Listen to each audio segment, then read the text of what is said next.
Welcome back to Thomas's Heart of the City Homestead. Just come outside here to show a few things that's going on in the backyard garden.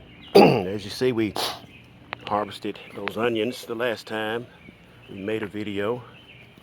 We're going to be preparing this spot for something else to plant pretty soon. And we'll get a good start on something new.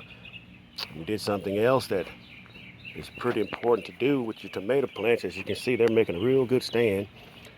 We've taken time to go and prune the bottom leaves. As you can see, those leaves that are kind of just at the bottom. We try to leave one or two main stems going up, but we try to prune some of this undergrowth that's going to be taken from the strength of the plant. As you can see right there, we left two main stems going up, and that helps a better flowering, a better ripening, because you see those there will have all the energy to produce more fruit and ripen. Very simple process. All you have to do is get a pair of shears and just clip away. Some of these bottom leaves here, clip. Not hard to do. And as you can see, we're having a pretty good stand with our pepper plants. They're flowering. These some are sweet and hot banana pepper varieties. And we have cayenne in here somewhere. Yellow bell. Well, not so much yellow bell, but the yellow bananas, we got two varieties, as I mentioned, hot and sweet. And we pinched them back.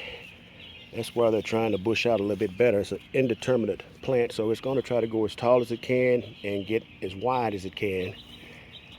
And that's going to help produce quite a bit more fruit. You can see the jalapeno peppers there. They're coming on pretty good too. Got a few there that will be ready to pick pretty soon. We hope they're hot this year. Sometimes they're not as hot as I would like them. And the collard greens, again, we apple dusted them down for insects, and they're going to be ready to harvest in a little bit. We'll keep harvesting them in the fall of the year. If we keep them going and keep the pests off of them, they'll stand pretty tall. They'll stand sometimes 4 to 5 feet tall if you keep cropping them back and keeping them pruned. And our potatoes, they hadn't did a lot of flowering yet, but they will. They've been in the ground since March, well, in the bucket, so to speak. And when they start sprawling out and dying back, it'll be time for us to take a chance to see our first crop will be. And we'll dump them out and see if we made some potatoes. In here, we had a harvest in the ground of onions. But as I mentioned, you can still make onions in buckets. I mean, that came out of one bucket. We'll cure that. And like I said, we got 1, 2, 3, 4 more to go. And we'll take this container and we'll reuse it. Matter of fact, there's 2 more.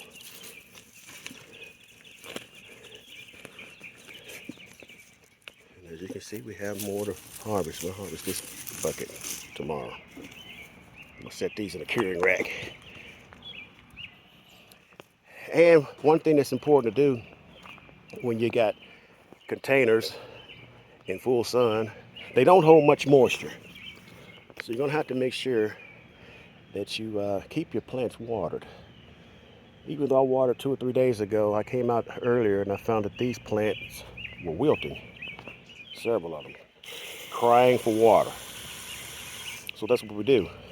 We'll give them a good dose of water, and maybe day after tomorrow or the third day, we'll come back out here. We got to keep them watered in this full sun because they're setting fruit. As you can see, this is the Black Prince, beautiful tomato, and the Brandywine. And the cherry tomatoes, they're just loaded. But we got to take care of them as you would anything that you own, a pet or whatever, car. You got to maintain it. And these here cherry tomatoes, they're about ready to pick. And the peppers that we had also, they were kind of on the begging for water side. You got to keep them watered in containers. That's just no doubt about it. And these here, the Carmen, like I said, they are supposed to turn red. We may pick a few of the bigger ones and let the smaller ones come on.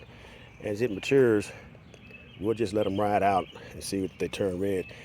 And that giant Marconi, I know it's time to be picked. That looks like it would be real good if you were to split that open, fill it with cream cheese and cheddar cheese, wrap it in bacon, and throw it on the grill on it. And that's probably what we'll do. So, cucumbers also, we're training them up this stake that we built. We're going to see if they do any good. We're going to keep them wrapped around as we go to support the fruit. Now, we did have these okra. I think they're starving for something because some of the leaves are turning brown. We don't know exactly why, but we're going to keep on. Maybe apply some bone meal or blood meal because it's screaming for some nitrogen, so to speak. And that blood meal will help it that, and it's organic, so it's not going to burn it. So that's the state of affairs right now in the Thomas family homestead.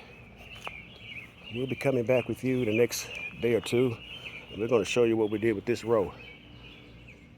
Remember, this is the earth that God gave you. Cultivate it, plant it, and be blessed.